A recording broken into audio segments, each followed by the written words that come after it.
Not at all. Okay, hello everybody. I wanted to give an update today and do a video. This video, first of all, again, bad idea to do it outside and right before I go to work. Your girl tried to get too much in and squeeze too much in, but I was committed to making this video, so here we are.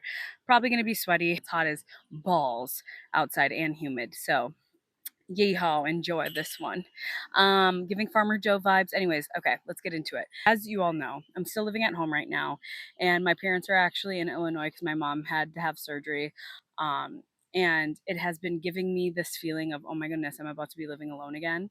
And I know mostly 99.9% of me is excited about that, but there is a small portion of me that is a little anxious and scared about going back out in the world on my own. And I know that sounds really crazy because I am very independent, but I am having some more feels about it. And I think I always say it's good to talk about it because it's better to let it out than keep it bottled in. And so we're going to talk about it today. And if anyone who lives at home or has lived at home after moving out for whatever stint of time, you may understand this and you may get where I'm coming from. This one is going to be a little bit quicker because I literally have, like, honestly, I shouldn't even be recording this, to be honest, or else I might be late. But um, I have like 20 minutes maximum to get this in and out, and I think we can do it. So recap. When the reason why I moved back home was for financial reasons. I got myself in like a horrible debt situation because I was just being super irresponsible with money. I moved back from Chicago, moved into an apartment that was probably a little bit above my budget for what I should have been like going, like being smart. Considering all my other bills and how I like to live my life, I should have gotten a cheaper apartment. When I moved back to Minneapolis, or when I moved back to Minnesota, I was able to work from home with my job for a while, so I was salaried, and then I decided to open a business, and then during that time, like, did not have a big enough savings to sustain my life, and was finding myself like digging myself out of a hole, didn't make the best decisions, didn't think it through all the way, wasn't very smart about that. Uh, tried, like, got a bunch of part-time jobs, was doing Uber Eats and all these things to try to like make ends meet, but I was consistently like late on rent. I was getting numerous eviction letters. Like, I would always pay the rent by the time the eviction would start to go to court or would start to get finalized, but I was constantly like digging myself out of a hole, and it was just so exhausting. And I was getting behind in credit card bills. I wasn't able to pay my minimum payments anymore, and I was charging things to my credit cards. One time there's times I was charging my rent to my credit cards because I was not making enough money and I didn't have enough liquid. I didn't have enough cash. Like, there I was making very, very, very bad, stupid decisions, and I was trying to live a life that, like, I was just doing too much and I needed a reset. So thank God my parents let me move home for a bit to catch up and pay off some debt because I got involved with one of those damn scammers, debt companies that prey on people who are in terrible financial situations and are looking like for their saving grace. They prey on them and they give them this like fleet of hope that they're going to be able to get them out of the situation and like make their life easier, consolidate all their debt, when really they're just taking your money. Basically, you're paying for a lawyer on retainer who claims that they are working with the credit card companies to um, consolidate or settle your debts. I just wish I would have done more research. I was so embarrassed and so ashamed, so I wasn't asking for help. But I had asked for help and like kind of explained it to people who like know more than me. Um, I probably wouldn't have been in the same scenario. I probably would have made better decisions and did not waste thousands of dollars paying these scammers, and then now I still have had to pay those credit cards off. So like, if you see this and you take anything away, never do those scam ass websites. Anyways, they've got me. They got your girl. And yeah, so I was just in this big hole and I was having a hard time climbing out. I was so ashamed, I was so embarrassed. You feel like such a failure because it's like I can't even afford like my apartment and my life and to live on my own, like, while traveling the world and while having a social life and while, like, all the things. Like, I just I was down bad for a while. I was down bad and it was affecting my health. Looking back at it, like, my nervous system was so shot. Now what I know about like cortisol and stress levels and how your hormones and your insulin levels can be impacted by stress. Like, I look back and I remember that's when my face was like so full of acne, horrible acne. I was carrying a lot of fat. in my midsection. I was just unhealthy. I was eating unhealthy. I was barely working out. Like I was working out a little bit. I'd go through phases, but like overall, like I just was not doing great. I was smoking a ton of weed to numb myself out because I was so stressed out all the time. And it was just like I was doing what I could do and I was doing what I was taught and I was handling it the best that I could.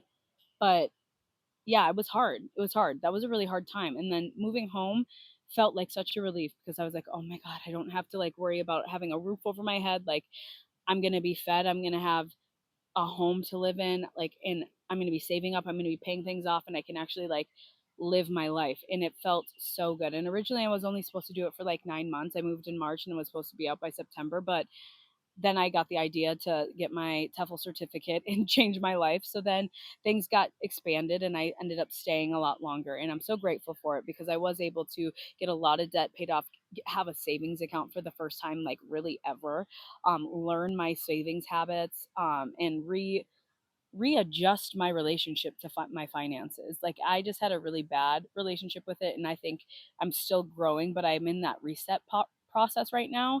But I've made a lot of progress. So just know there's hope, y'all. I felt like I was embarrassed and that I had failed, and that was just like so not the truth because I remember like moving home and like being so embarrassed to tell people like, oh, I'm moving home, but not also being very grateful that I have that opportunity to because not everybody does.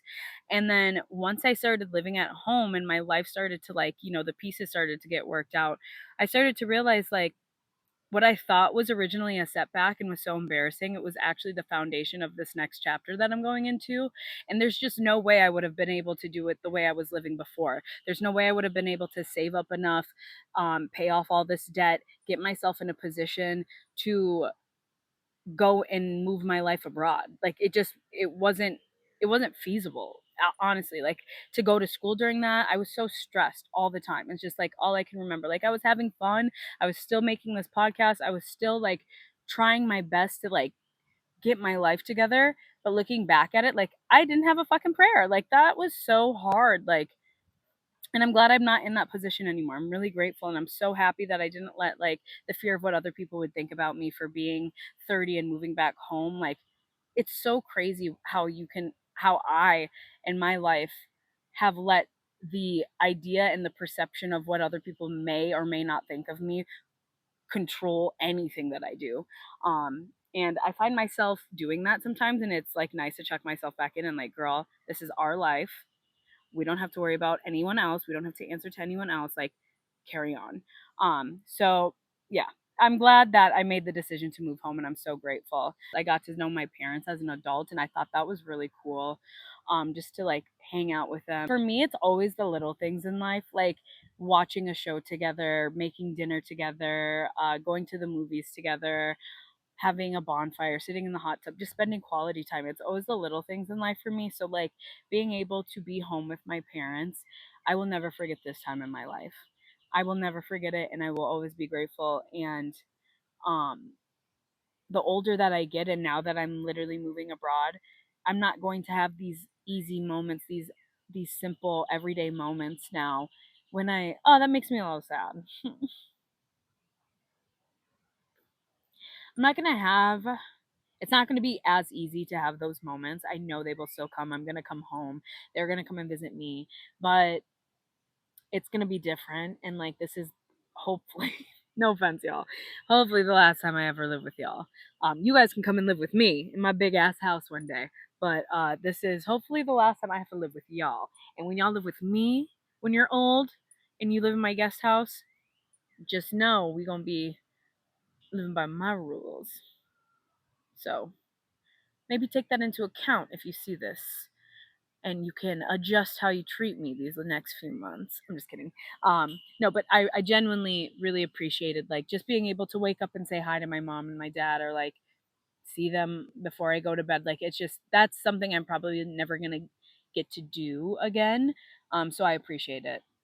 There was definitely a lot of growing pains because as an adult moving back into your parents' house, um, there's a lot of weird dynamics at play. It's like, yes, you're an adult, but you're also living under the roof of other adults that pay bills and you're also your parents and like they also don't want to like impede, but they also deserve their own space and like can live the way they want to live. And I definitely am somebody who's like, I come in and like I'm noticed when I'm there. Like I make my presence known in a great way, and then maybe not so great ways. Like I definitely like have opinions. Like I know I drove my dad crazy because me and my mom would go through like these phases where we were like, oh, let's do this to the house, let's do this to the house, and then my dad would always just get like stuck doing these projects that he did not sign up for. But like me and my mom also have like we have ADHD, so it's like we are always like, oh, let's make a garden, let's do a hot tub, let's remodel the kitchen. We remodeled the kitchen on a whim in like 1 month by ourselves. And oh yeah, my dad was not a very happy camper during that month. I can tell you that much. He was so annoyed. Our house was in disarray, but it happened and it looks great. um but we have different living styles, and I think that was just a natural thing that was going to happen when you live with other people. You're not going to be perfectly aligned with how you like things. So there's going to be some butting of heads, and there definitely was. But I think through all of those scenarios, we did learn how to communicate better, which I think has always been a struggle for my family. And so I do think there has been so much growth in like that. I got to have a lot of like deep talks with my mom, which is like, you guys know me. That's what I love. I love to have a heart to heart. I love to like understand someone's life through in a different way. Like tell me your stories. And like I just a few like a month ago, me and my mom were able to like sit in the hot tub, and I was just asking her questions, like different questions that like I've heard before, but now that I'm an adult, now that I'm 30, I see things differently, so I hear her stories differently. And it was really cool to just like, I don't know, see my mom as a human and not just, my mom. Obviously, like some of the hard things, like no privacy. That was tough. Like I talk about it on TikTok, but I've been like celibate for the last, well, all year, all of 2027, or is it 2026? All of 2026 I've been celibate, and like a little bit towards the end of the year too. And obviously I personally didn't want to bring anybody to my parents' house, so that wasn't happening. I mean, obviously I could go to their house, and it's like there's ways around it, but like I don't know, that was definitely a factor. That was definitely a factor. I was not, yeah, we were very focused on self-love, like ew, and not in that way, you disgusting. Like I was very focused on other things, which was nice because it like being at home, it was just weird. But like if I would go on dates or like if I would go to somebody's house, they would ask me questions and I would be like so mortified. I'm like, oh my God, this is the worst. And like me and my family are super open, so I'm not shy about anything. I tell them anything. Honestly, I'm not shy about it. Um, Probably not the same for other families, but like my family, yeah, we talk about things. But it was still so mortifying to like stay over at someone's house and then come home the next morning, and then my dad would be playing a bomb chicka wow wow on his phone thinking he's hilarious, which it is a hilarious, but like also I'm dying because this is so mortifying and I hope to never live this again. So I would say, yeah, that was like a natural birth control, so that was cool. Didn't have to worry about that. And just there were moments where I would feel, and I think like the last negative thing I would say is nothing to do with my family or my parents. It was just me literally feeling stuck and like having those moments where like I knew that I was doing this for a reason. There was a purpose. I was here. I wasn't just dilly-dallying, throwing my life away, but I felt so stuck, especially for someone who I'm a very ambitious person. Like I see myself as going for my goals and my dreams, and one of my biggest goals in my life is to build my own house perfectly exactly how I want. And I just feel like when I was laying in my basement bedroom, just not cute, by the way. Also, like n- it's not been a I'm grateful for my space. I'm grateful that I had that space. Not cute. Living in a basement is depressing, okay? And so there was moments when I would just sit and look around and be so like, what am I doing with my life? And I would just feel kind of bad for myself.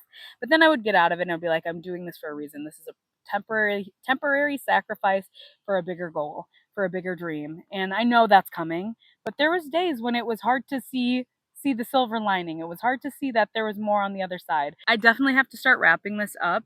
this is sad because I feel like I'm just getting into my vibe. And also, sorry if this mic is not great.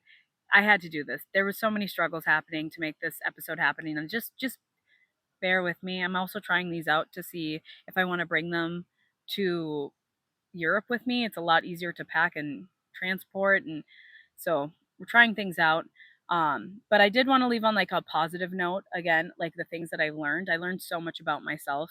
Um, in so many different ways. And I'll do another episode on that because that literally, the amount of growth I had in this last year, I'm so grateful for it. I don't think I've grown this much in my entire life. I think it's the combination of becoming 30 or turning 30 and like just being in this huge transitional period of my life.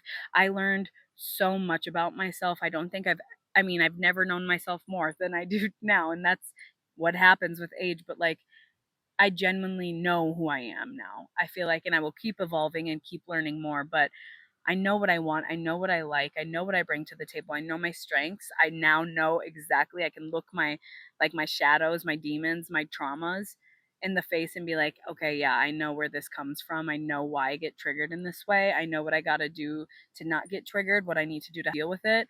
I'm facing emotions head on. I've learned how to set better boundaries. I've learned how to confront situations in a healthy way. I've learned to stop bottling things up so much and just address things. Know that you can address things while addressing things and having conflict. Sometimes the only thing you need to do is be heard and they need to be heard and there's not going to be a resolution. Like you need to hear where I'm coming from, hearing where you're coming from. I'm not asking you to change, you're not asking me to change, but just know when this happens, like this bothers me, like I don't know, things like that. um Being at home, I was able to like actually take care of myself in ways that I've been like putting off because I just couldn't afford it, like clearing my skin up, getting facials. Thank God, thank God, I love it. I never want to go back to not getting them. Getting my nails done, it just like the little things, having that extra money that I can actually put towards myself instead of every dollar putting into rent, like that has made me enjoy the everyday life even more. Being able to get into therapy again, to get a diagnosis, to get medicated, to be able to afford the medication, because honestly, that is expensive. I don't know how people do it. It's so, I mean, you're probably not a server, but like, it's just expensive, dude. I was able to focus on my health and like prioritize that. I was able to get into a gym that I actually really enjoy going to and it like motivates me to go and I get so excited to go to the gym. Paid my car off, dude, paying a bunch of debt off. Uh, I've learned emotional regulation. That's a huge one.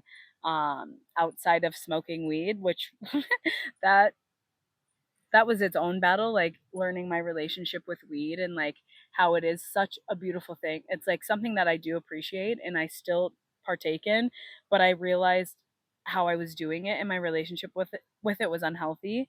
And I had to take a break cold turkey to understand like I can regulate myself without it. I can calm my nervous system and I had to develop those tools because I was not doing it before.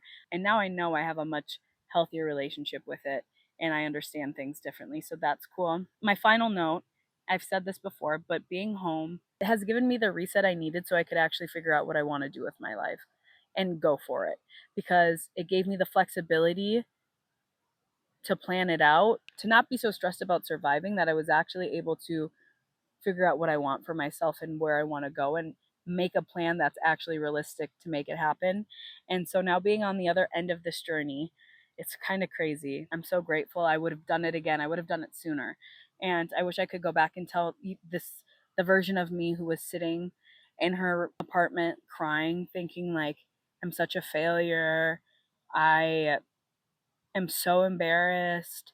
Like people are going to, what am I doing with my life? I wish I could just go back. First of all, give her a hug and say, like, girl, it's okay. It really is okay. Everyone's going through it. But also, like, receive the help, do it, and no regrets. And I don't have any. I would do it again. But that's all I have for today. And I'll see y'all on the next one. Bye.